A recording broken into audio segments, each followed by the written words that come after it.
Hello, this is your host Akhil Navluri, and welcome to the brand new episode of the Space podcast series. In this podcast episode, I'm honored and thrilled to be collaborating with my fellow podcaster, Mr. Gaël DUEZ, who's a podcaster and he runs his own podcast initiative called the Green IO podcast. And also he's a community builder and also a responsible tech strategist for the IT industry.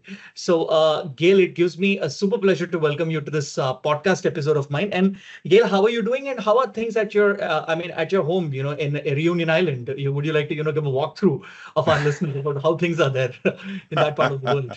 It's a beautiful morning, sunny with just a bit of clouds. And yeah, everything is nice today. And thanks a lot for welcoming me on your show. I'm very happy of it. Fantastic, Gail. You know what? I'm looking forward. I've, collaborated with a lot of podcasters, but when I collaborate with podcasters, I feel that relatability quotient, because we think alike, we do things the same way. So that's like, a catching point, when we have the conversation going on. Yeah, agree. And that's also usually a bit easier to edit, huh? But Yeah. that you can cut. Yes, for sure. No worries then. All right. So, Gail, without further ado, let's, kick off with our podcast session. So, Gail, can you give me a timeline of your journey in the IT industry? Yeah, sure.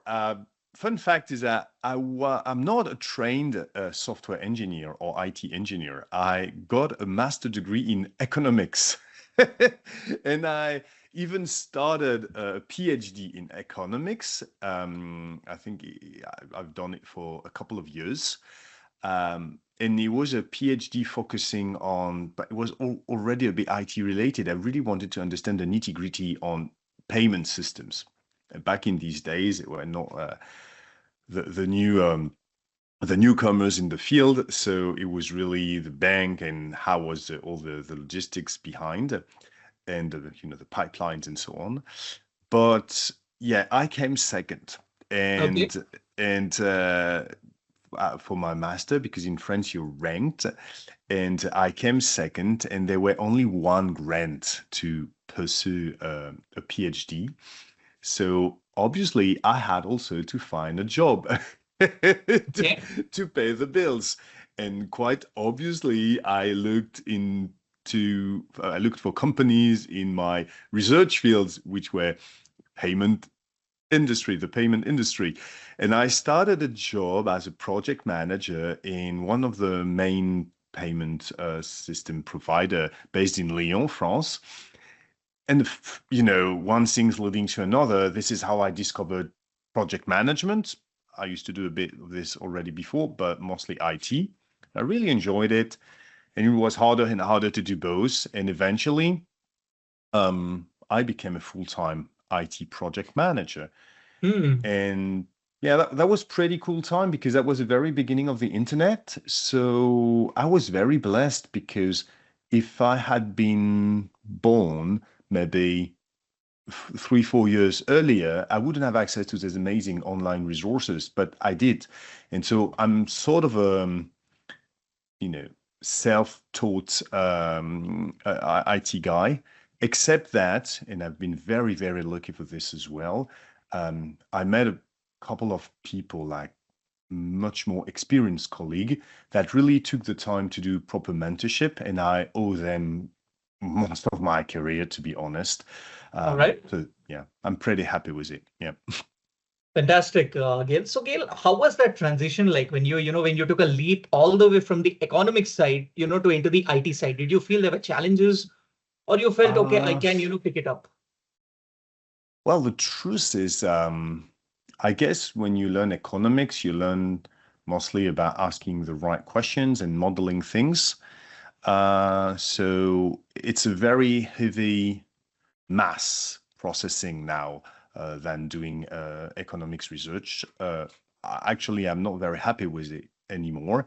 I realize that it comes with a lot of downside, and Yeah. but back in these days, it was like, okay, you do a lot of statistics, you do a lot of what was not even called AI at the moment, but it was it was it was still this sort of an algorithm that you use, and and it's pretty much the same in the IT. I mean, a good IT engineer is all about asking the right question. A good software engineer or designer is really on how I plan to execute with a certain framework to answer these questions. So, of course, I was completely a dummy, don't get me wrong, in coding and the likes. And I've never been like a super successful developer. I've done a bit here and there, PHP, MySQL, a bit of Python. But the fun fact is, what my previous time in university taught me mostly was, yeah, how to ask the right questions, how to organize people's work. And fun fact, there were not that many social sciences like psychology or sociology in my economics training, which I believe Mhm. is a mistake. But there were enough to provide me, I would say, the seeds for soft skills. And when you're a project manager, it's 90% soft skills and 10% hard skills, to be honest. So maybe the most important soft skills is learning how to shut up and listen to the experts. Wow, that's a very good piece of advice. I think, yeah, brutal, but yes, it actually, gives the right idea for that. Yeah. And yeah, well, and after that, so I spent roughly 5 years in this in my very first company, and then I had the opportunity to move to New Caledonia, which is another remote island, French-speaking Yes. remote island near Australia. Yeah, And yeah, I yeah. joined as chief operation officer for the main. It was the main payment service provider in New Caledonia. So it was very, very interesting. A lot of management situations, very complicated. Um, yeah, time and location to do IT stuff, but amazing people. And if you do the things right, and if you always go back to the why you do things rather than, do the things because I'm your boss, eventually you achieve a lot of amazing results under constraints, which is something that when I went back 9 years later in Europe, and I eventually found a position as a CTO of the main property portal in France. Fantastic. And Yeah. then I moved at the European level, at the group level, and I was like group CTO at European level, group transformation officer, blah, blah, blah. Um, um, I realized that most of my colleagues, they didn't know what a constraint was. It was like the blessed days of cloud and infinite power, infinite resources, infinite this, infinite that. I mean, in New Caledonia, if you mess up with the order of your point of EFTPOs, so the machine reading your card to make a payment when you're at a merchant, well, you might have to wait several weeks before getting, extra ones. And during these weeks, if you're a good boss, I would say, Yeah. or a good leader, you will be the one taking the call of the client, yelling at you because what the fuck did you do? Pardon my French. Um, and that's something that's an experience, like, oh, it's not like I'm gonna snap my finger and DHL will deliver me in tomorrow or Amazon now or the likes. So I think I was very happy with this approach that yeah, it's not that easy, and you can find pretty fast a lot of constraints where you don't expect them. And I think Mhm. this is what led me to Green IT a bit later also, and to feel that comfortable in the environmental space because I was already experienced with limits. That's a pretty interesting journey, Gail. All right. So I'm curious to ask this, Gail, like what are the, actionable strategies that were taken by you to, to help the tech companies and their teams, deploying these sustainable strategies, aligning with the Paris Agreement, thereby leveraging the digital products in a very responsible way. So what went with that? Okay. Well, that's a very good one. That's the mother of all questions. But I would say, and I'm going to emphasize the answer from a strategic perspective. It means that for this question, I will stay a bit high level. Sure. But we really need to agree on two things before doing any green IT strategy, responsible tech strategy, you name it the way you want, is we need some new framework, new way of structure the way we do IT. And even more important, we need some sort of mindset shift towards sustainability in IT. And it's very important in our industry because our industry is incredibly not mature when it comes to um, resources, waste, environment constraints, etc. It's very different from other industries like the construction industry. They know what is waste, they know what is cement. Yeah. In the IT, because of all this narrative around the cloud and everything is dematerialized, these words are awful. There is nothing is in the cloud. It's in good old devices or servers stored elsewhere on planet Earth. And obviously nothing is dematerialized. We are one of the most material industry in the world, the IT industry, but we don't see it. So the very first step to launch any green ID strategy is to level up the awareness across all teams and stakeholders, because otherwise you will bump into quite a lot of misunderstanding that can really lead to true blockers. So it needs to start, with some workshops, some conferences, some brown bag lunches, trainings. It really depends. Of course, it's not there is no one size fits all, but the awareness raising step is really a massive one. And this is the most important one and the one to do first, because it's also where you will identify your ambassadors, your champions that will help you, from within push the next step. So All right. really, do not underestimate the importance of the mindset shift and raising awareness. And then I will go to something very basic regarding this framework. And I'm borrowing it all the time to Chris Adams, the one of the director of the Green Web Foundation, because he's not now the executive director anymore. He's like, they've got this co-directorship approach, which is, I believe, is amazing. I love this NGO. And he nailed it down to three very simple questions, but very powerful one. And these questions are, there's three words: consumption, intensity, and direction. Consumption is the ability that we have to ask whether we need that much when we design, when we build, when we run an IT product. And I will take an example later. Intensity, is related to when we have an IT product, because we needed to build it that way, how we can reduce the environmental harm that we do when we run this product.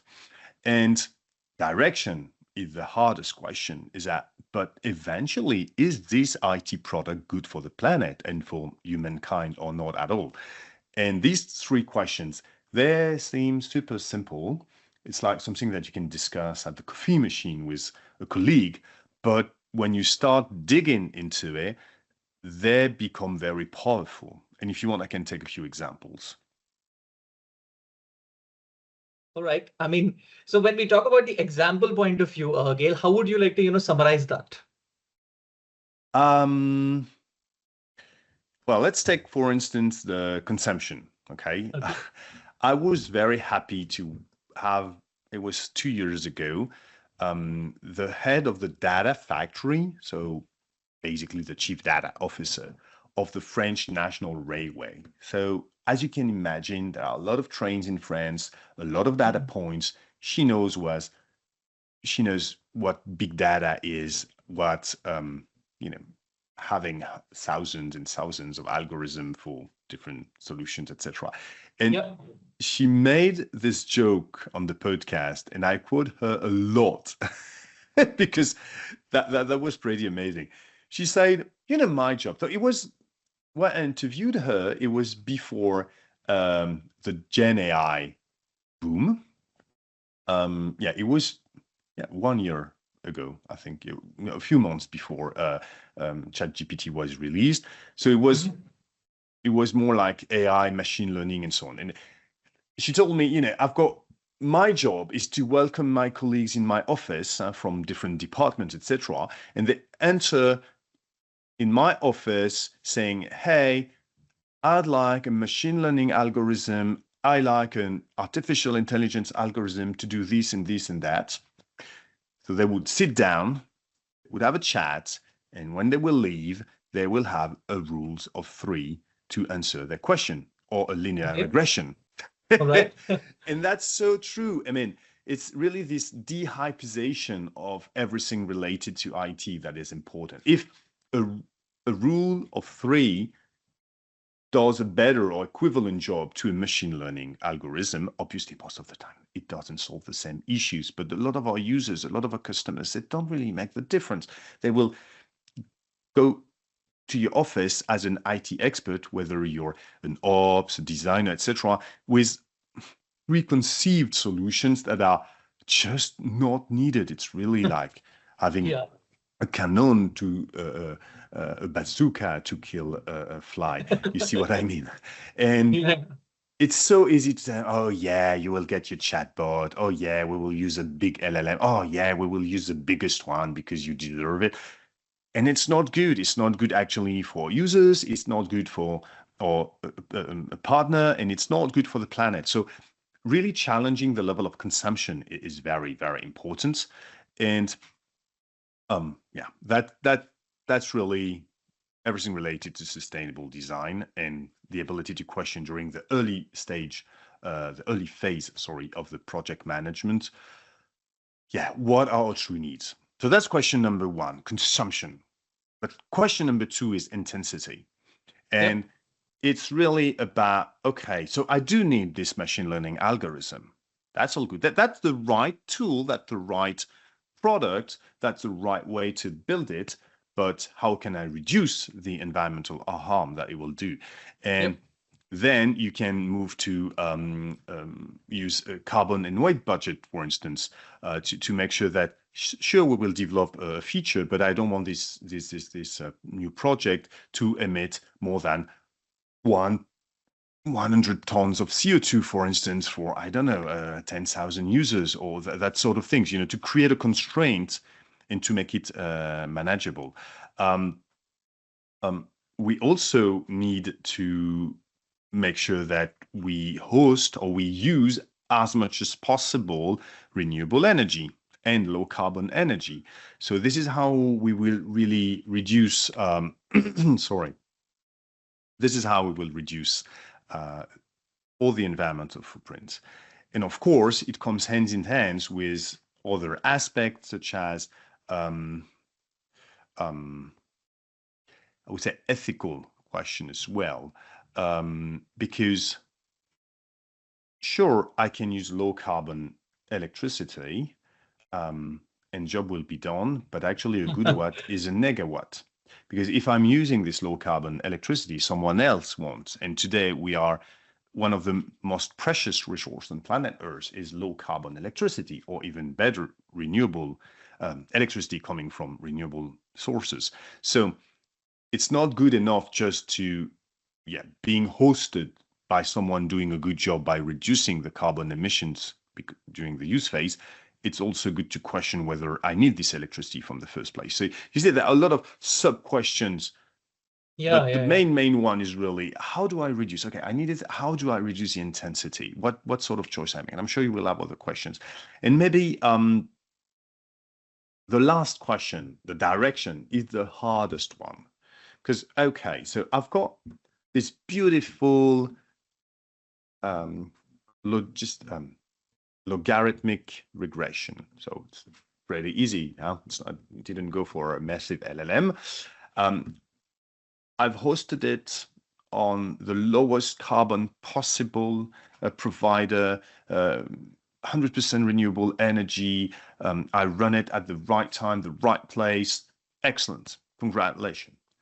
But this algorithm, because this is still an algorithm, is intended to boost online sales of Shein, for instance, the ultra fast fashion behemoth.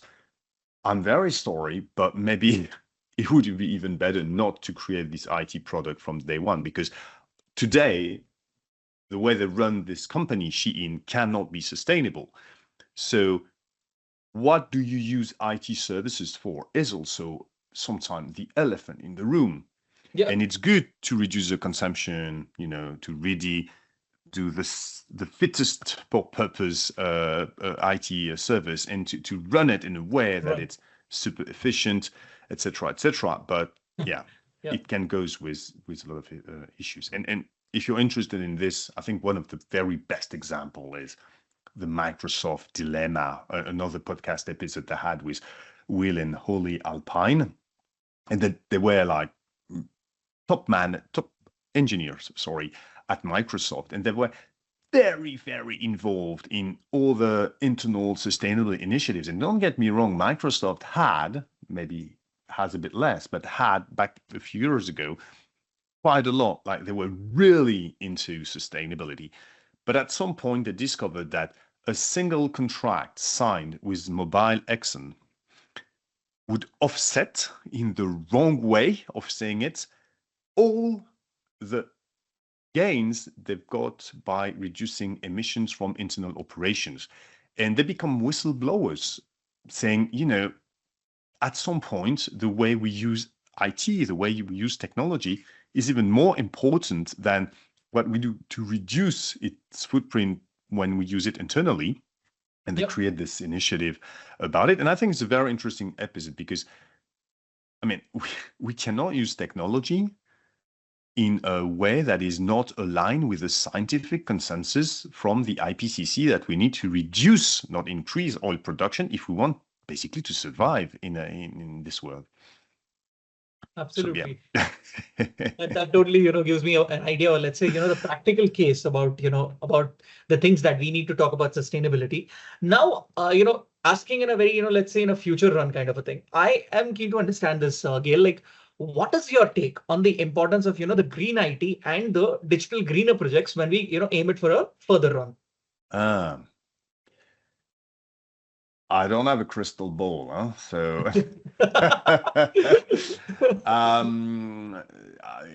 yeah, what I can share, and it's feedback, it's not like wisdom or whatever. And I'm quoting here another great guest, Raina Kasha. He said, companies should not deprioritize future readiness. And what he means by future readiness is understanding the new environment most companies are evolving in. And honestly, this new environment, and it sounds a bit crazy to say it like this, but it is a significant shift from the history that we had since 10,000 years. And when you speak to people like this at the beginning, it's like, wow, isn't it a bit too long? Is it didn't you zoom out a bit too much? Yeah. But actually, not that much, because we have experienced a very stable climate for the last 10,000 years, even a bit more. And that helped basically creating the human civilizations as we know them, like, agriculture, pastoralism, then industry, etc., etc. I mean, I'm not an expert in this, but the general trend was really that we built pretty much everything on the fact that we can expect the weather to be under certain limits, meaning max, obviously, but that are predictable enough. And we build our entire mindset mostly around this. And of course, sometimes you've got geopolitical hiccups and so on, but we expect things, this linear progression, the way we do our business plan and all the likes. And this is gone. I mean, this is not the case anymore. Even if we stop tomorrow 100% of CO2 emissions, with the lagging effect that the greenhouse gases have for the ones who are already in the atmosphere, we will see significant change in climate company. And with this comes also a significant decrease in resource allocation, critical resource allocation, such as water and energy and minerals and so on. So from a board perspective, it should be a no-brainer to say, wow, but things are going to change so radically that I should really put IT sustainably on top, even if it's not a tech company per se, but the CIO should be like, I'm going to ensure you that we'll be ready for 5 or 10 for 15 years. Unfortunately, most of the board quite a lot of them, to be honest, they don't consider that 10 or 15 years is a proper uh, um, time span for them. And it's more like, hey, let's see where the price share will be in 3 months' time. So Yeah. that's an issue. And that's issue number one. And issue number two is also that if you advocate for green IT or greener digital products in regions where I would say climate awareness level is lower, places such as some states in the United States, for instance, or Norway or Saudi Arabia, I think so. But to be honest, there are not that many places today where climate awareness is overall low. But you can be in a company where the average level is pretty low, or where job security is prioritized. And I fully understand it. I mean, if you work for a company that is a massive polluter, but hey, you've got 3 kids at home and you're a single mom or a single dad, yeah, of course you will prioritize your paycheck. That's okay. That's human nature. And in that case, the trend that I see is really finding allies from the finance guys, and the CFO becomes your best friends, because most of the time, if you do green ops, you do FinOps. The other way is not fully true, but if you optimize for carbon emissions, for reducing the material footprint of IT, most of the time you optimize for cost. So you've got a very powerful ally with a CFO. And yeah, and the next and the third, I would say, approach, I'm that ordered, but is something also about creating competitive advantage for your product. And what is interesting is that if you build resilient or green IT product, they tend to live longer. And one classical example is, but building resilient digital product is quite often focusing on devices that are older than the average. Why? Because we might discuss it a bit later, but for our own devices, smartphones, laptop, etc., most of the carbon footprint and even more water footprint or material footprint comes from the extraction phase and the manufacturing phase, not that much about the use phase. Of course, it depends a lot whether the country where you use your IT equipment is a low carbon or high carbon, low intensity, sorry, or high intensity energy country. But my point is, if you help your users keep their devices longer, usually it's a very safe bet to say that you are more and more sustainable in your approach. But when you do that, actually, you also cover a bigger market. You cover the market of people that cannot afford the latest, shiniest smartphone. You cover the network of people that don't have that reliable mobile network, for instance. And this network is not necessarily a poor country surrounded by plague and blah, blah, blah, and war, as you can find with a lot of bias in people's mind, especially in the global north or in main cities around the world, like Dubai or others, because actually in Paris, in Dubai, you've got sometimes you're in the network, in the subway. I don't know about Dubai, sorry, so I shouldn't say Dubai, but in Paris, London, New York, you're in the subway, your connection is shitty. Okay, so it means that even if I'm a high earning profile, whatever, etc., I will still experience poor network connection from time to time. And if the digital services are built in a way that they can manage with graceful degradation and so on, a lower bandwidth capacity, actually, I will be the winner here. So it's not like, oh, yeah, they want to design for poor countries, blah, blah, blah. No, this is complete bullshit. Actually, when your user have these degraded conditions, then you will eventually become a winner. And this is when eco-design, especially thanks to graceful degradation and longer lifespan for your product, becomes a competitive advantage. And this is sort of the two trends today that I see. Green ops equal FinOps, and using eco-design to promote a competitive advantage rather than seeing it as a constraint coming from nowhere. All right. That gives me a complete idea about the about the green IT. But I'll be more keen to understand this from your end, Gail. Like, since everything is AI now, things are going AI. Do you think there is a linkage of, the AI agents with respect to the sustainability element Mhm. of green IT. Do you think those two worlds will, collide someday? Of my usual answer, so you've got a tech audience. So I think they will understand what I'm going to say, which is pretty obvious. AI is just another software at a different scale. I mean, everything that I said applied to AI the very same way than others. It's just that the scale is bigger. And I don't want to play the old warriors, having seen many wars, blah, blah, blah, because that's for old soldiers. But you should remember the hype that was there when big data arrived. Like, oh, we can store now that amount of data. Oh, we can store several video on a single hard drive.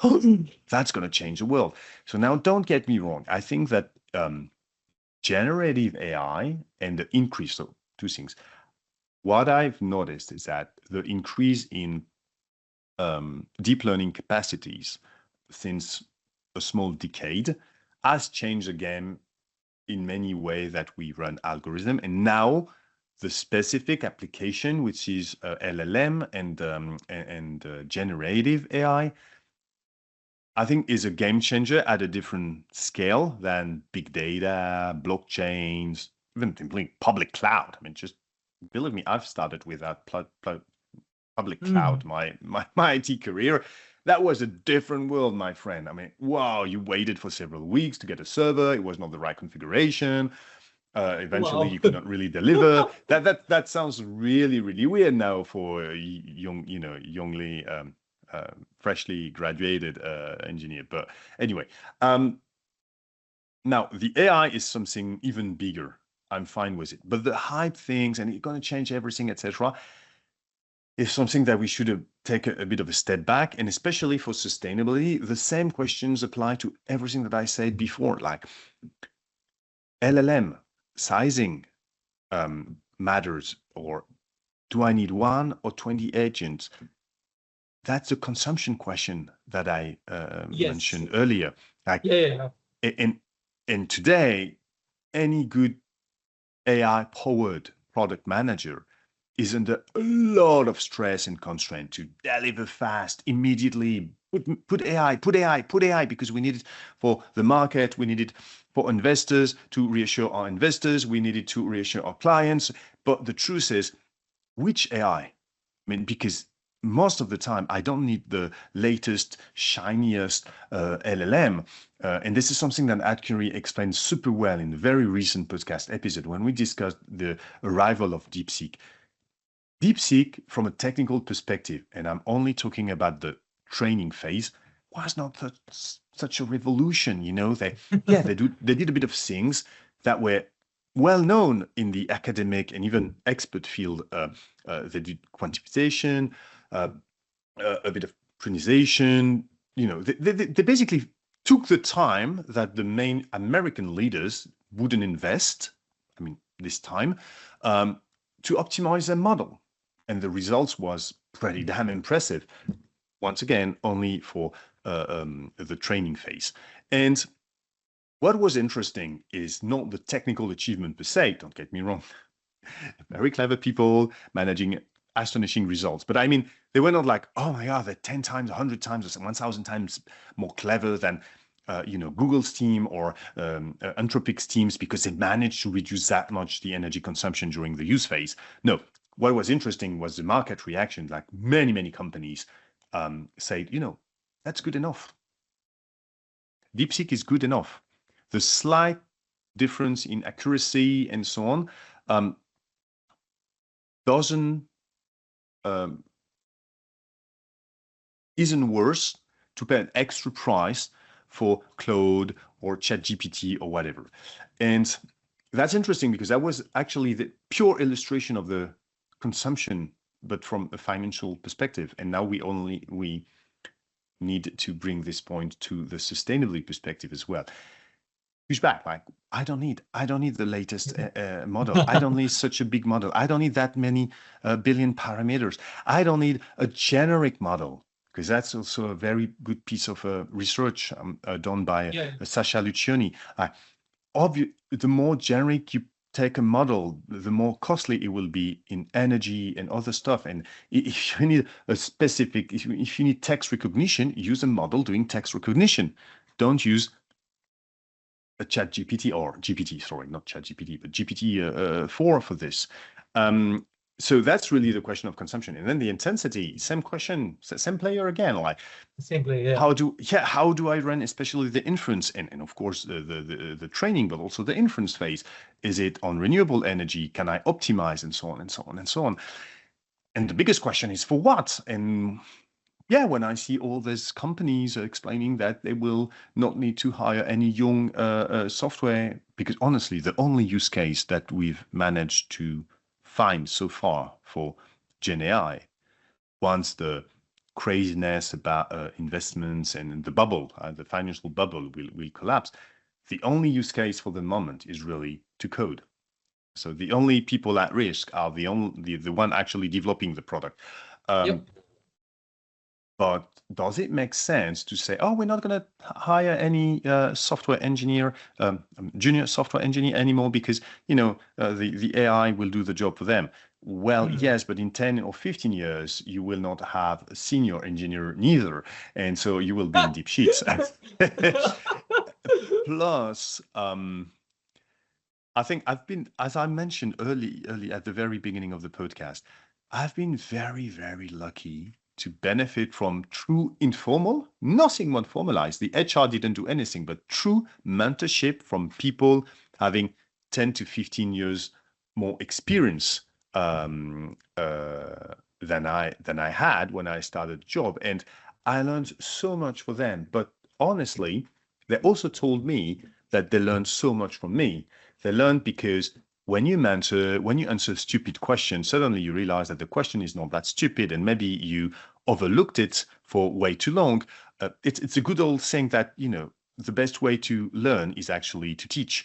And you also bring a new perspective. You obviously bring a different point of view from a different generation and so on. So the usage of AI is even more questioning that its environmental footprint. And that's really what once again, future readiness. And I'd like to finish with an example from my country. Surely. In the car manufacturing industry. In the 80s, France went through troubled times, and with a big wave of deindustrializations, the old industries such as car manufacturers, steel industry, and the likes, they were not really ready for, I would say, the new game, and it even accelerated after the fall of the Soviet Union.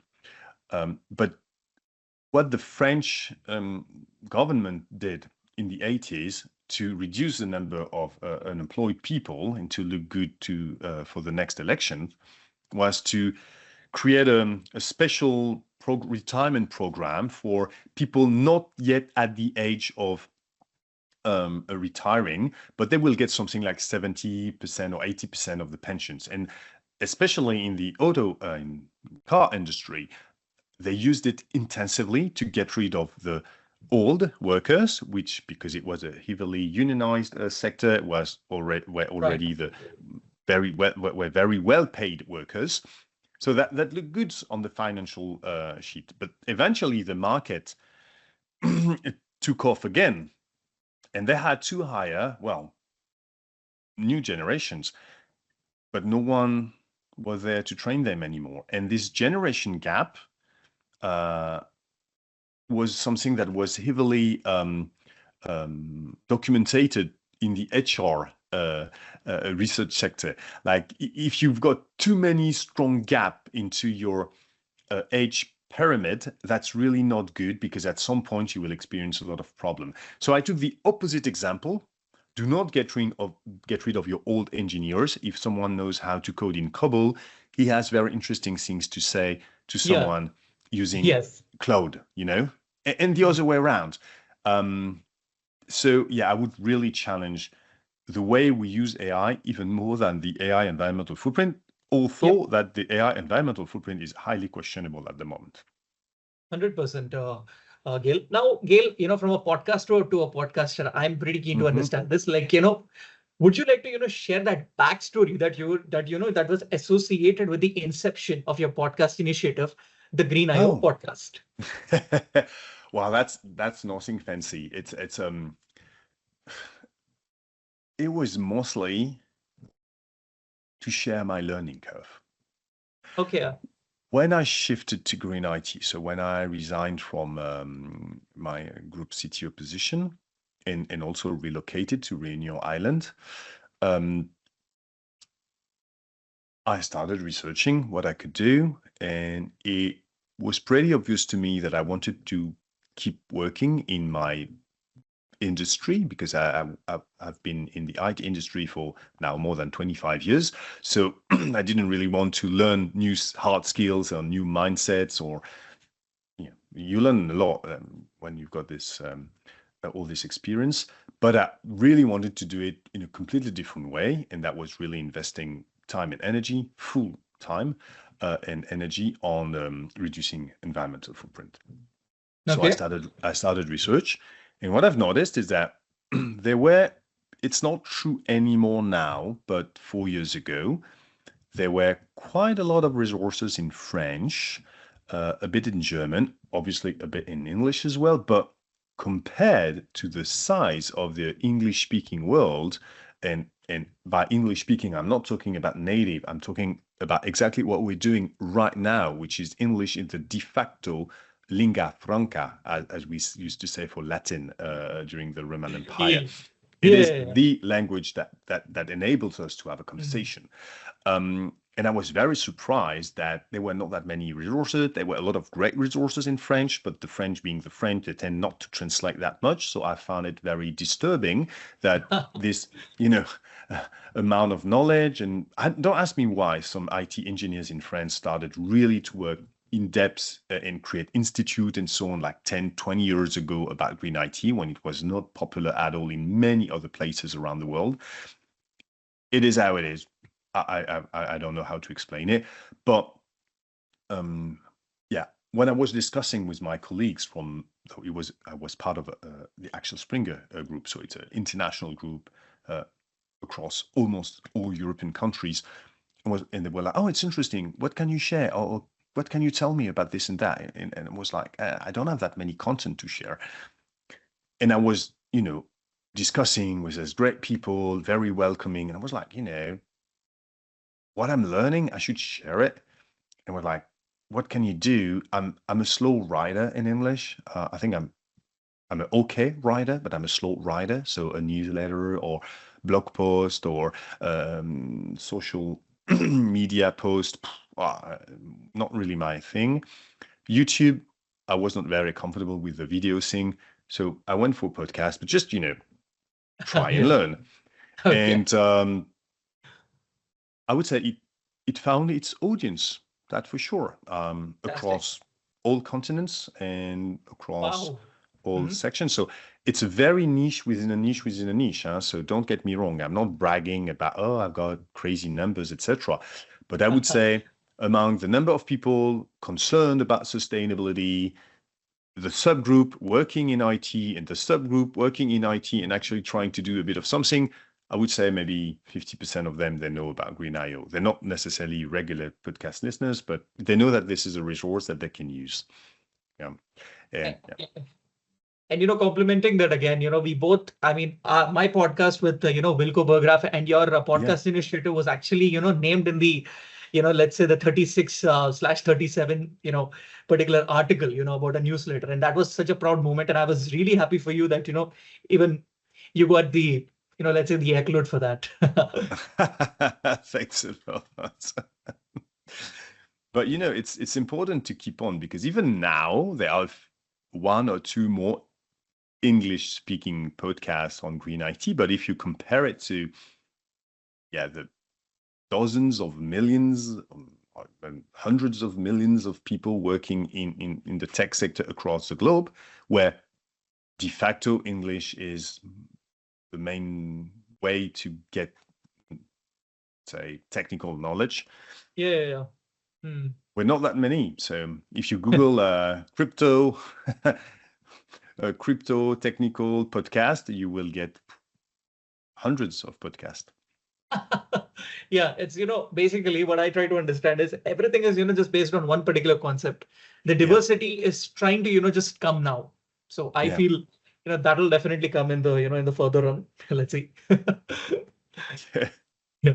So, I mean, since you have, the Green IO podcast initiative, do you have the plans of, even starting your podcast channel in French as well, in your No, mother tongue?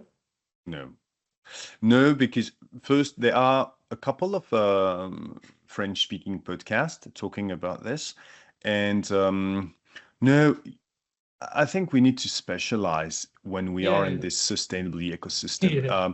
I'm very open with people. Say, okay, I think I'm an entry-level podcast. Uh, so for someone not aware at all about green IT, it will Yeah. be,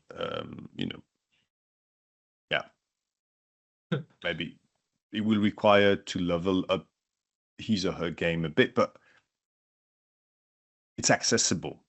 Yep. Now, for someone having worked in the green IT field for 3, 4, 5 years, they would listen to it for different reasons, like, oh, what this person that I already know, or this topic that I already know specifically says about this and this and that. And they might Yeah. skip Yeah. some episodes like, oh, I know Hmm. about this, I know about this. I'm Yeah. fine. Yeah. And they will get more in-depth resources later. So now, don't get me wrong. I think I'm not like, I'm going in depth, but I don't want to cover too much or to try to do too many things. I think Yeah. it's Yeah. better if someone else does this sort of podcast Takes in charge of it. French, Yeah. in Spanish, in German. Yeah. I Yeah. will Yeah. remain de facto by the choice of the language, the one that tries to connect Connected them all. movement. Yeah. Yeah. Yeah. Yeah. That's spectacular. Even, if you ask me the question, like, Akhil, suppose, hypothetically, if you ask me the question, Akhil, would you like to also venture and, start your podcast channel probably in Hindi or any other regional language in India? I would say I have to think on that because I also need to, pick up my audience, for instance, based on the, the de facto case. Yeah, no, sure. It's a lot of work, and it really depends. I mean, and Yeah. plus, most Indian engineers they speak perfect English, so it's not Yep. Yep. really useful for them to, yeah, Indeed, indeed. That's completely sure. translate. Now, yeah, yeah. So, Gail, would you like to, shed some spotlight into, these certifications that you have been awarded with, and would you like to, mention out what is the importance of each one of them to our listeners? Okay. Oh, okay. Green IT education is in infant stage. Huh? So Uh-huh. we start to see. So let's separate the populations into broadly speaking. So initial training for students in university, we start to see in some countries like France, Germany, the UK, but also India, because I've been contacted. So I'm not saying it's in all of the universities in these countries and for all the trainings, but Mhm. we start to see a bit of eco design courses and eco computing principles. Yep. So that's way better than before. Yeah. Yeah. Where I would question most of the time the pedagogical choice is that it will be a separate course, like, oh, let's do 10 hours or even 20 hours on eco compute, but all the other courses will be computing as usual, I would say. So not really trying to incorporate a carbon budget or the likes, which is a Yeah. bit different if you take another technical requirement, which is obviously cybersecurity. Now, obviously, you will, if you're a trained software engineer, you will have serious courses about cybersecurity, but cybersecurity will also be embedded in most of the other courses, and especially in all of the exercise and end of year essays and proof of concept that you need to produce. You see, so it's still very infant phase. And it varies a lot. The education, the quality of this teaching varies a lot according universities and teachers, but that's a reassuring trend, I would say.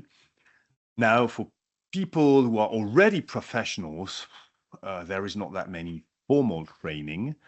Um, uh, you start to see some 1 day, 2 days of training offers from here and there. So because obviously you've got amazing people having a lot of clever things to share with the professionals, but it's not something like super structured. Like, oh, of course, the standard course to become an AWS architect is that many days, and you've got this sort of main certificate and bim bam Yeah. boom, and you Yep. can put it on LinkedIn, and everyone will know that you're serious when you're talking about architecture on AWS.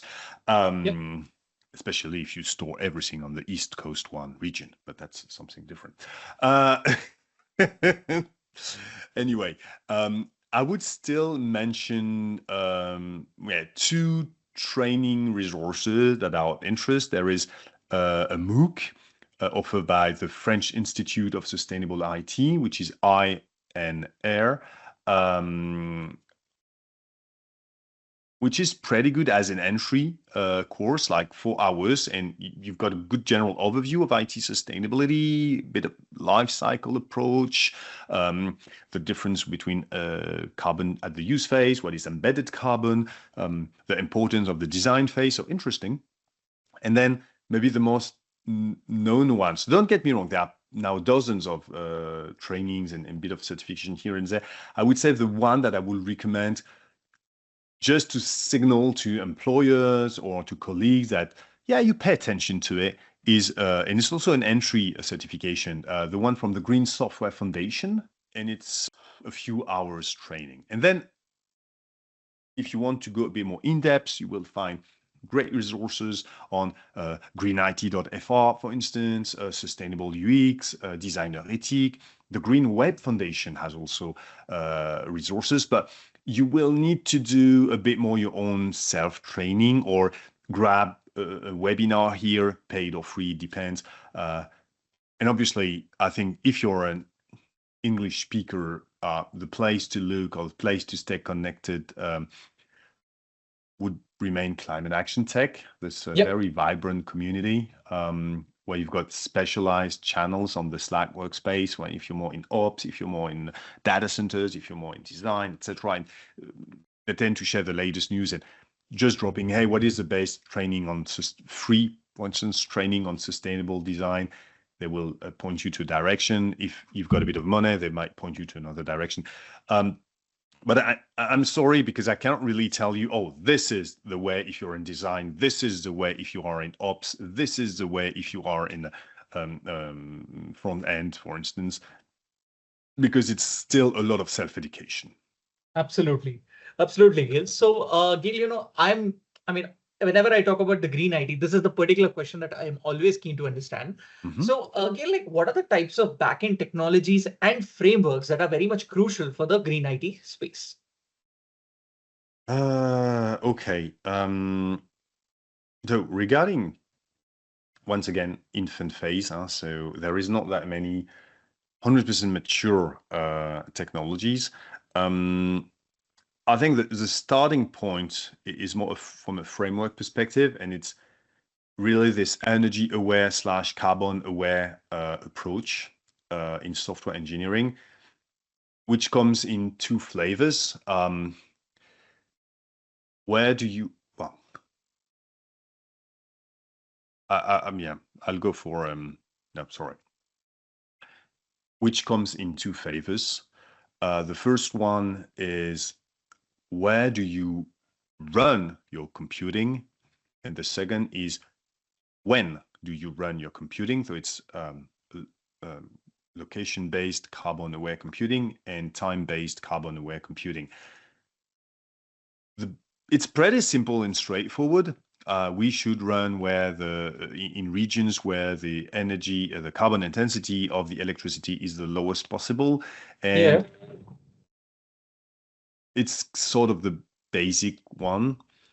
I will relocate everything that is non-latency critical. I don't know, in Sweden, in Quebec, in some state of India, but I'm not familiar enough with Indian geography. But I know that the increase in renewable energies has been impressive, to say the least. and that some regions are now way lower intensity carbon than others, but I would not adventure myself on this field. I'm not an expert at all on Indian geography, but I know it exists. But the problem is, so it's a good starting point. The problem with this is that sometimes if we put too much demand on an electricity grid, it's a very complicated thing to monitor an electricity grid. And if we put too much constraint on an electricity grid, then the operators, they will need to balance it. And your super low carbon intensity region might become not that low carbon intensity region because you need to action on spot electricity provider. And most of these facilities, they are gas powered or coal powered. Even nuclear energy requires a bit more time. And you don't turn on and off a nuclear reactor like this. And the same in the hydropower is a bit in between. But my point is, it's not because at a certain time a region is low carbon that it will always remain low carbon, and we need to look at the edge.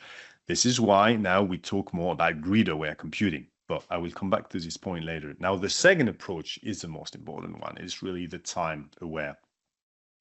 Run your compute when, not where, but when the electricity is the lowest carbon possible, and know enough about the carbon intensity to make sure that you've got a bit of a buffer. You see what I mean? Like, okay, it's in the middle of the night, it's 2 a.m. I can launch the training of this LLM or whatever, this models or this algorithm, or I can do all the statistical process, or you can imagine every use cases.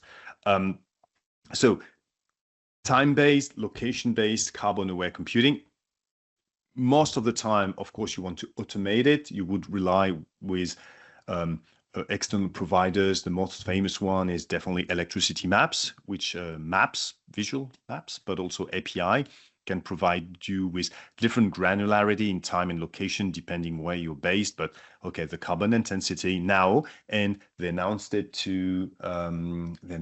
at Green IO. I think it was Green IO Paris last year. Yeah, that now they will also do forecast. So you can really say, okay, I need to plan a quite significant training over several hours. Not a full training, and don't get me wrong, it will take much more time than a few hours, but like a retrain. Then I'm confident that I will not, reach the peak capacity of renewables, and that I will not be the one helping causing to trigger fossil-powered electricity factory to take over. So that's important. And of course, now you've got more tools that are working on these principles. If you use Kubernetes, you definitely want to pay attention to KEIT,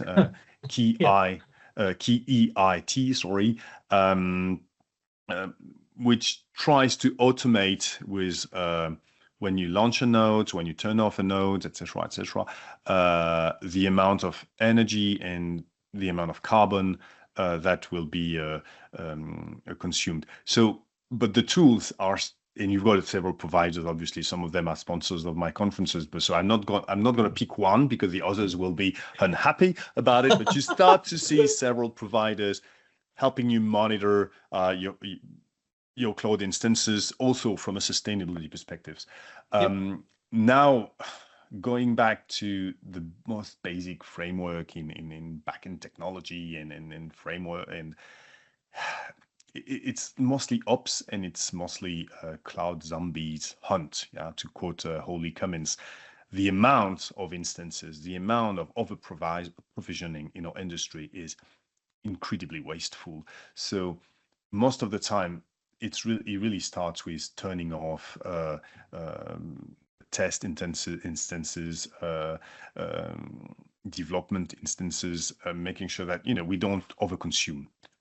That's really, I would say, the overall framework. Like, am I turning off everything, and then am I running carbon-aware computing, or even better, grid-aware computing, which is really I'm paying attention to the way the electricity grid is at that moment to take my decision, or even better, the way I anticipate the electricity grid to be in the near future to take my decision. Yeah, that was a long That's answer. Sorry. no worries. I mean, that was a very insightful answer. There's no worries on that. It was, I mean, it completely, sums up the point and, what are the types of backend technologies and frameworks that I was actually, getting my answers for. Now, Gail, I'm keen to understand But this. Like, maybe yeah, sorry to interrupt you here. There is maybe one thing pretty obvious that I didn't mention is like architectural choice per se, like really the way you design the software or your entire platform. That can lead also to serious environmental consideration. The amount of data you decide to share.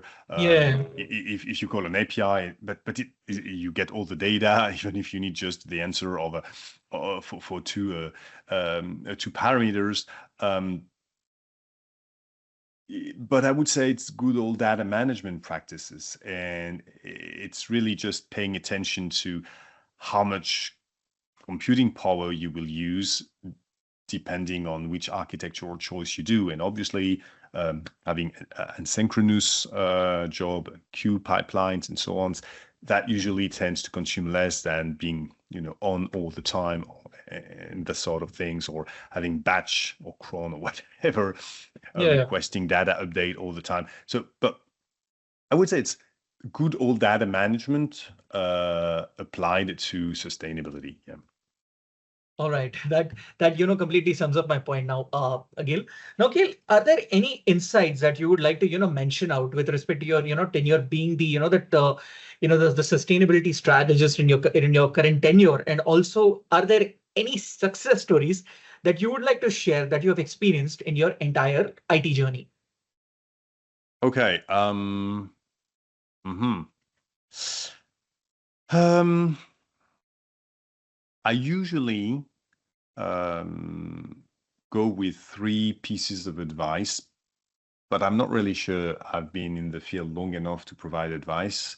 So I would rather rename their feedback. This is what I've experienced myself. It doesn't mean that it will be true for you, but hey, if it can help, use it or question it. Yep. And the first one is, and I say every time to my clients, start from where you are, not from where you should be. Because we collectively as humankind, collectively as a country, collectively as a company, and individually, we are lagging behind what should have been done for decades when it comes to the environmental crisis, and not only climate change. So we are late, all of Yes. us without exception.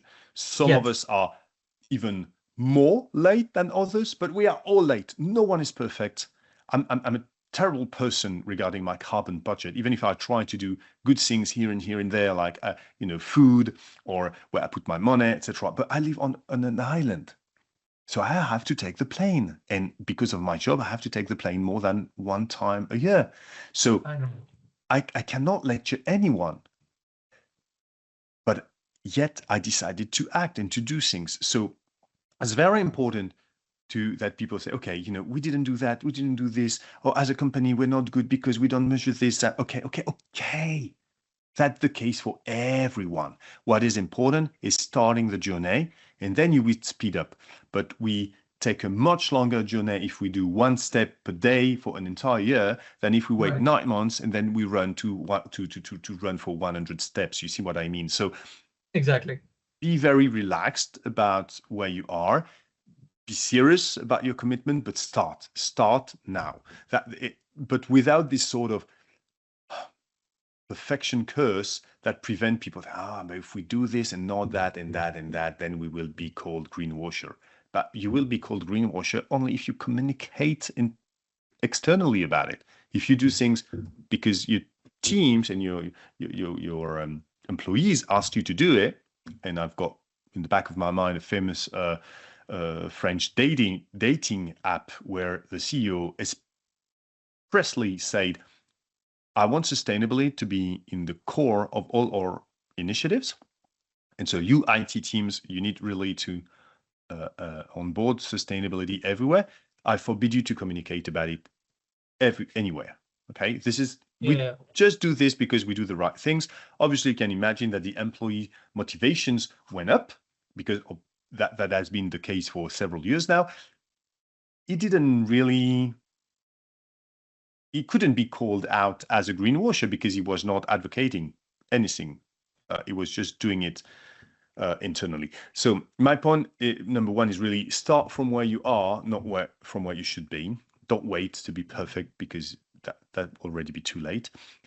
The second one is it can be a very lonely journey, especially if you're not in a company that is not very climate aware or in a geographical area that is not very climate aware. So the loneliness and the burden to study more and more what is at stake and understand more and more that, yes, the situation is pretty damn risky, if not really scary. That can create a discrepancy, and that is a recipe for depression or climate anxiety. Yep. The remedy is connect with like-minded individuals. And once again, I'm quoting all this wonderful NGO all across the world, whether it's Yeah. Greenway Foundation, Climate Action Tech, Boa Vista, you name it, but just connect with like-minded individuals in the sustainability field, even better in the green IT field, because it's impossible, psychologically speaking, to handle so much pressure on just one person's shoulder.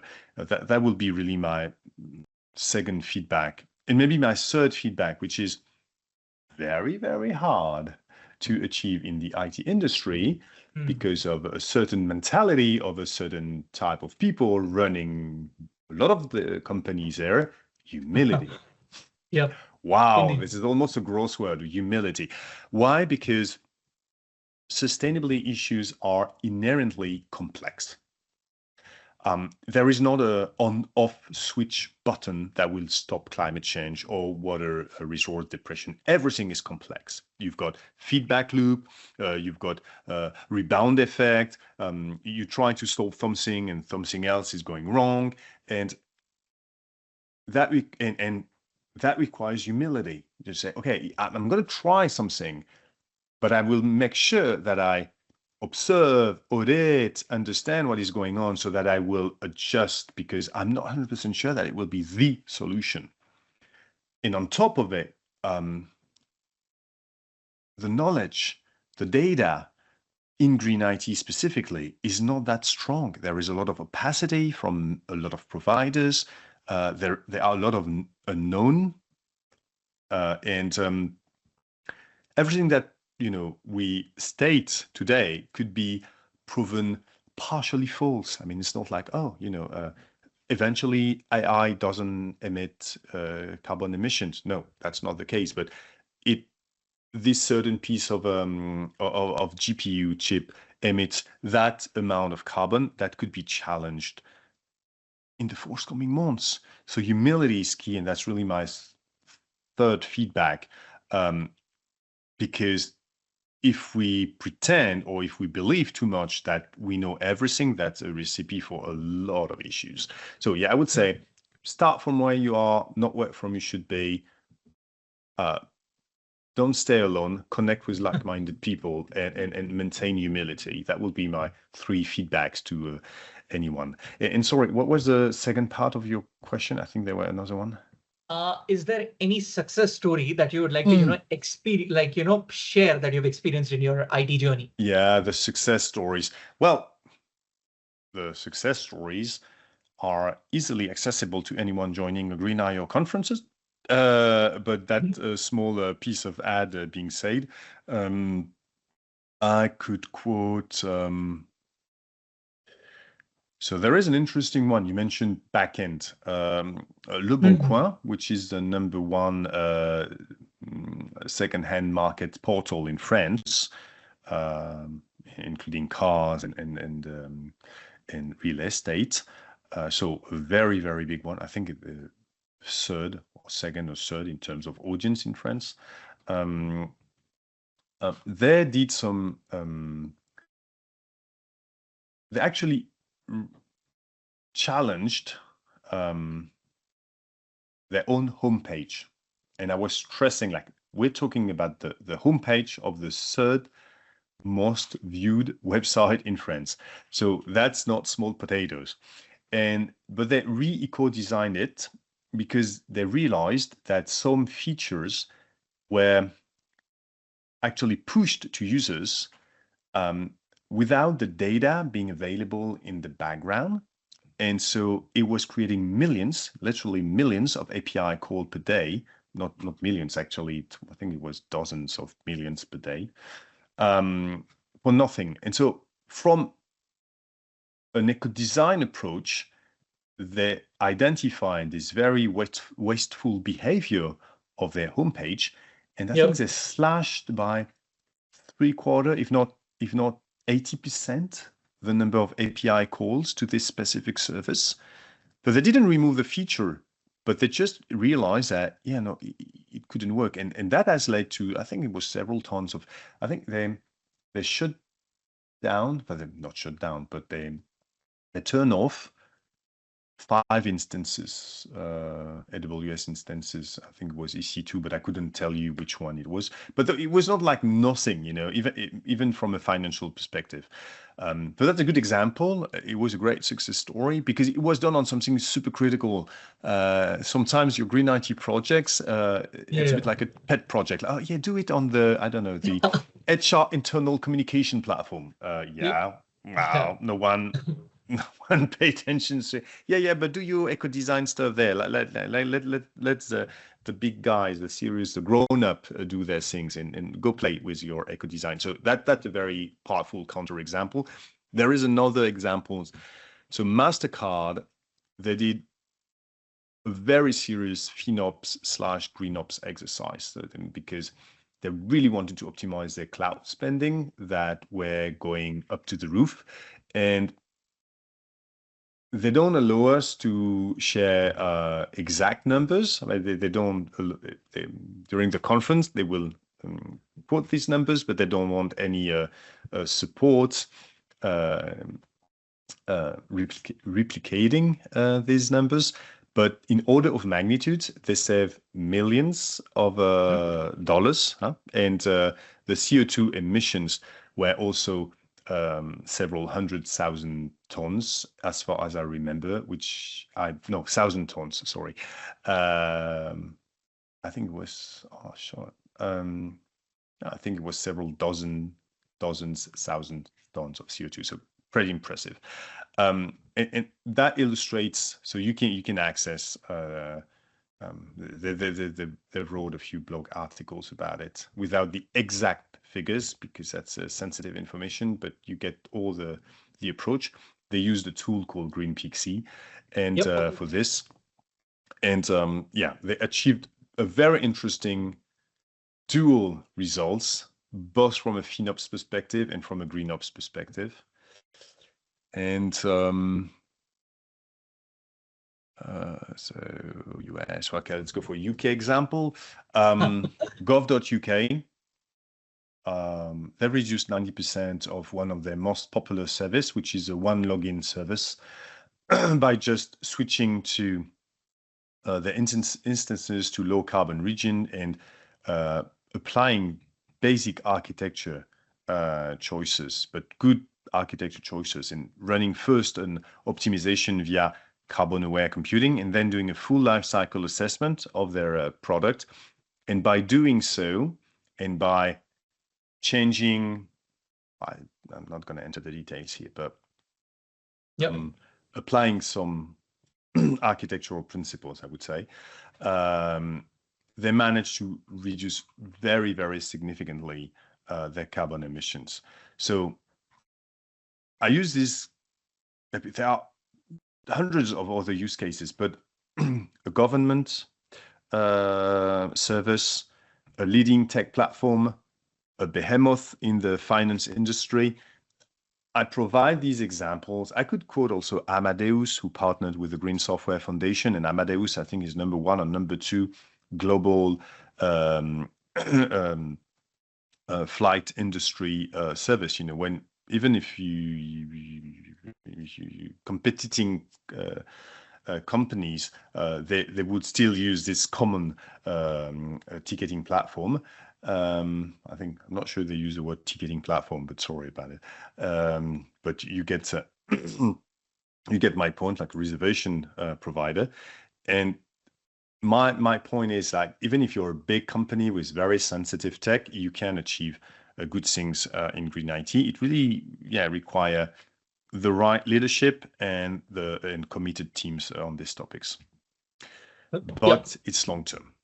I mean, it's not like, I mean, if we do it like as a short project and then everyone goes back to its usual business, most of the achievements will be lost because, you know, you refactor, you reiterate your product, you forget that you did this and that, and you've got this sorry, that you made these choices for sustainability reason, and so you challenge them or you forget them, and so it's really a long-term commitment that's also important. Yeah.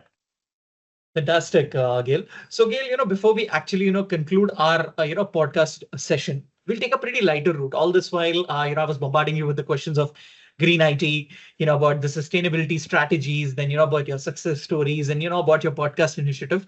Now, through my podcast initiative, we'll go through a lighter route in the form of a rapid fire round, where we talk about your likes and interests. So if you're ready with the rapid fire round, I'll start my questions right away. Okay.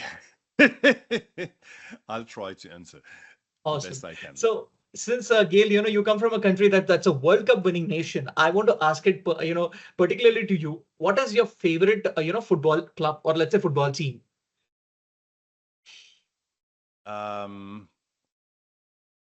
Yeah, well, I don't follow football that much, soccer for our American friend. I would say by default, this is the city of Lyon in France, because the Olympique Lyonnais, because this is where my parents still live and my brothers still live.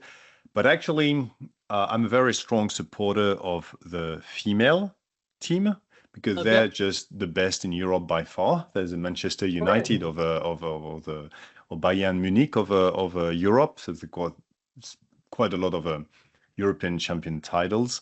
They're very impressive. I think they provide maybe a third of the entire French national team. So yeah, and I've been happy to see a couple of their games in the stadium, and I really enjoyed it. So yeah, that's an easy one. I'm going to take the winners. The best teams. Fantastic. So, Gail, since I'm Indian and I'm Indian by my origin, I'm keen to understand, like, what is that Indian dish that you like to always try?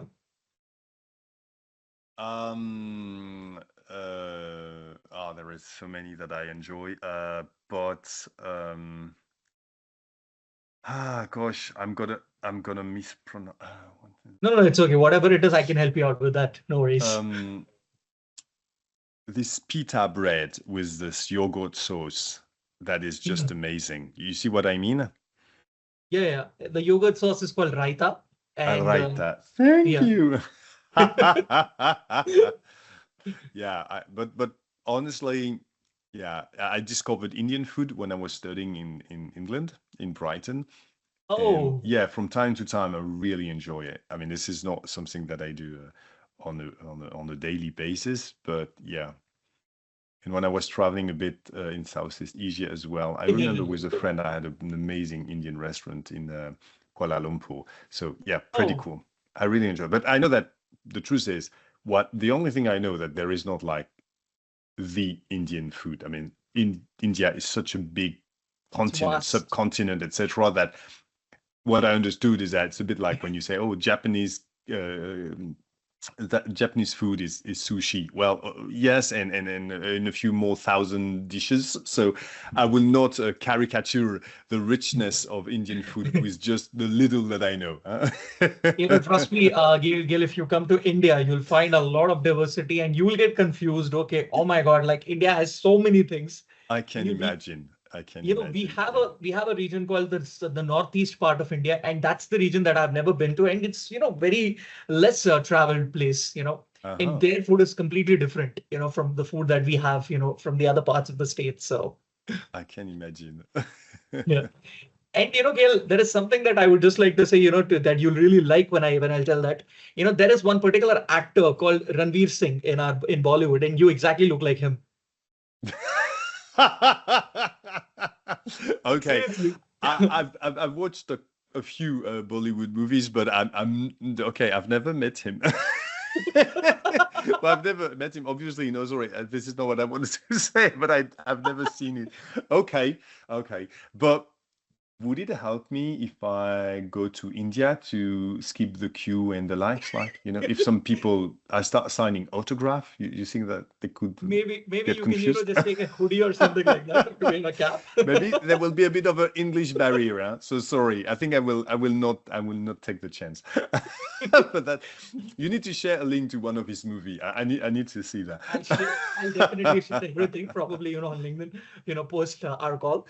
And now, Gail, what is that French dish that you would like me to, try? Like that's very much famous in Reunion Island, or let's say in the rest of France.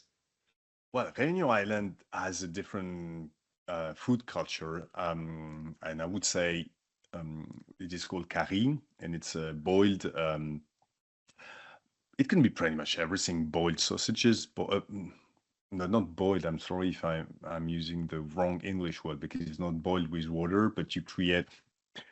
You put sometimes tomatoes, sweet potatoes as well, several vegetables. It really depends, and it took several hours, to cook at low temperature. And it used to be the traditional dish for the people living in Réunion Island, the Creole, when it was not highly modernized as today, and it still remains a very typical dish. You can buy uh, curry pretty much everywhere, even takeaway curry. So it's pretty cool, Mm. and it has, to be honest, some Indian influences because Mm. Réunion Island is a melting pot of influences Really? from Europe, India, Africa, Oh, East okay. Africa, Madagascar, etc. And it's a bit like even the food, like you will find in this Mm. curry species um, from not species spices, sorry, from species also, but that's a different story because actually yes also, but spices from India, from Madagascar, and that created this very Yeah. rich food culture in Réunion Island. So yeah, I would definitely invite you to eat a good curry. Perfect, perfect. And suppose if you invite me to, Reunion Island, what is that place that, that you would like me to, visit the most? Um, um, Well, I would say the Mafat circus because this is so it's a caldera. There used to be a volcano and it collapsed. It's a massive circus. So and it's surrounded by this. You've got three of them in Réunion Island, but Mafat is specific because there is no road. So the only way to access it, and you've got villages and you've got people living there, etc. So you walk all the time, and it's Mhm. a very strange feeling to visit places. I've got some small villages called Ilet, uh, and there is no road, there is no cars, and Oh, it's okay. beautiful, and it's surrounded by cliffs that are more than 1,000 meters high, so sometimes even Oh, 2,000 meters high. So but interesting. it's Yeah. pretty huge, and it's a playground. I mean, for hikers, you can hike for 2-3 weeks if you want there, like doing loops and the like. So yeah, I would definitely um, bring you here, but it would require I don't know how usually you go to the gym or you go for a run, but yeah, you need to be in good physical condition.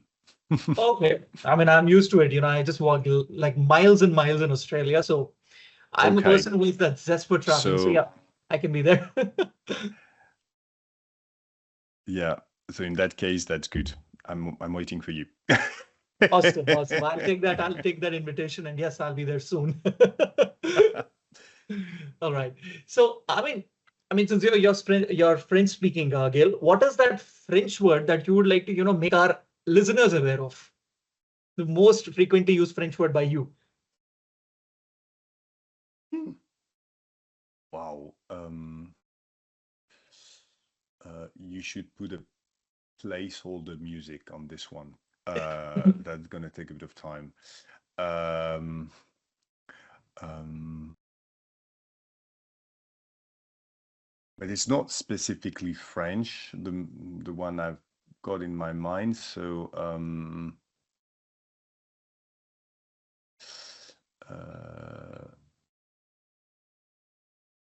okay, wow, that's a very good one. I would say the one I use the most is Bashibuzuk, and it means absolutely nothing. It's just me that when I became a father, tried to get rid of all the curse languages that I used to use intensively when I was doing DI, do it yourself, or even when I was developing, because when you've got a kid, you don't really want them to start saying shit and No, other yes, words all no, around. yes. And so I Yeah, think I created like c'est quoi ce bashibouzouk, and if for French listeners, if you've got some French yeah, speakers, yeah, of they course. will tell you, but this is not a French word, and actually this is not a French word, but I think I use it Really? several, at least 10 times a day when Uh-huh. my daughter is around. Not maybe the word that we would have thought of. Sorry, it's not a very intellectual, elaborated answer. I got the point. Yeah, yeah. I get the thing. It's a higher level thing that, but lower level, yeah, there's something else. Excellent. All right. There are certain, I learned French in a very basic way. I just understand few things, let's say a word or so, because I took some French classes probably a year Oh. back. Yeah. And I don't know, I can just say, je m'appelle Akhil, j'ai, truant, something like that. But how come that you did learn French? I had the interest, I like hearing French language and I feel like, I would like to master that. But a lot of things I had my master's thing to, prepare for. So it was a bit basic, but yeah, I enjoy hearing French. So yeah, Okay. that's a pretty much, thing from my end. So the final question to you, Gail, of this podcast session, Gail, what was the last song or let's say the last movie that you have, watched or heard? Mm,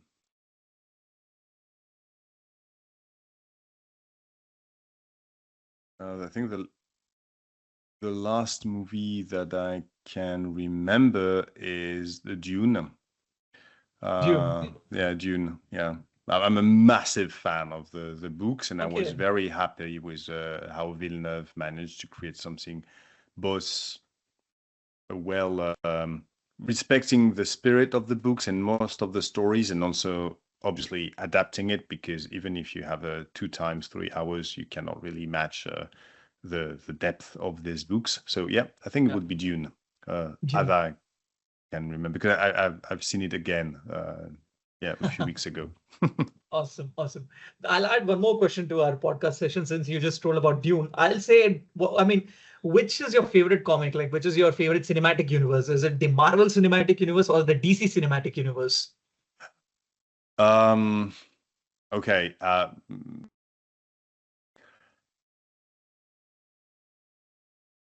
I'm not that much into either. I mean, I really enjoyed the way Christopher Nolan did the Batman, Okay. the three movies.